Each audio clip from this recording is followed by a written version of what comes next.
Guys আসসালামু আলাইকুম। ইরাজ কিচেনে আপনাদেরকে স্বাগত। আজকে আমি করলা রান্না করব। প্রথম থেকে শেষ পর্যন্ত দেখবেন।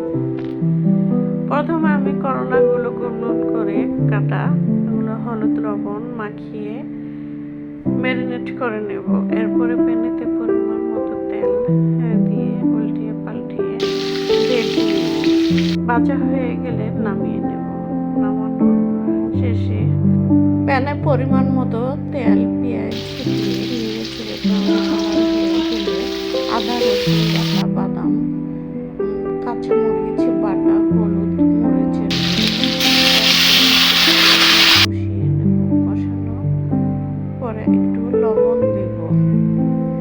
ভালো করে মশলাটা কষানো হয়ে গেলে করলাগুলো ছেড়ে দেব। করলাগুলো দিয়ে কষিয়ে নেড়ে চেড়ে এরপরে আমি একটু পানি অ্যাড করে দেব। পানি দেওয়ার পরে একটু ফুটে আসলে, ঝোল কমে আসলে আমার তরকারি রান্না কমপ্লিট হয়ে যাবে। এই তো আমার তরকারি রান্না কমপ্লিট। গাইস, আমার রান্নাটা কেমন লাগলো কমেন্টে জানাবেন, লাইক শেয়ার কমেন্ট করবেন এবং ইউটিউব চ্যানেল হলে সাবস্ক্রাইব এবং ফেসবুক হলে ফলো করবেন। আমার ভিডিওটা দেখার জন্য আপনাদেরকে ধন্যবাদ। আল্লাহ হাফেজ।